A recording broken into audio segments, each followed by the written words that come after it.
ओम श्री साईराम।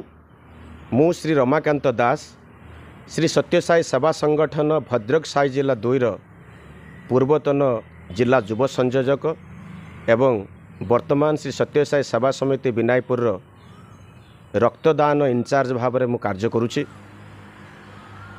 भगवान दिव्य संगठन रे एक ग्रीष्मकालीन स्वतंत्र रक्तदान शिविर को अमृत बिंदु नाम नामकरण करा जायछि। कारण गोटे बिंदु रक्त अन्यर जीवन जदि बचाऊँच ताहले से अमृत संगे समान।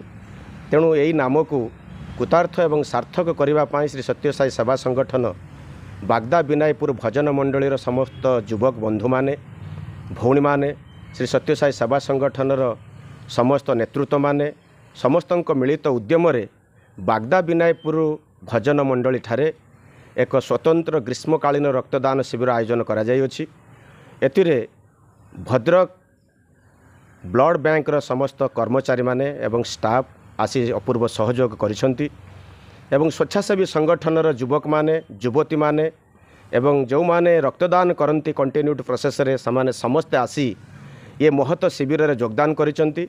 एक अपूर्व सफलता आम विनायपुर पंचायत एवं वासुदेवपुर ब्लॉकर कोणे अनुकोणे लोक मैंने स्वतःपूत भाव में 85 जन रक्तदाता रक्तदान करिसंती। आमे समस्ते गोटे कथा बुझीचु, इदम शरीर परोपकारार्थम। जीवनर शेष रक्तबिंदु थिबा पर्यंत समाजर सहयोग साहाय्य एवं सेवा करबा होची सत्यसाई सेवा संगठनर सक्रिय कर्मी मानकर एक भूमिका।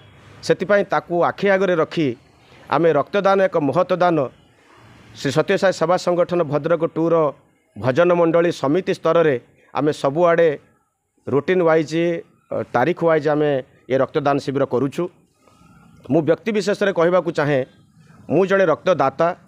मु 23 थर रक्तदान करिबा परे ये रक्त शिविर दान शिविर को आयोजन करिबा एवं रक्तदान करिबा ये होची मो पई एक शुभ चिंतार कारण।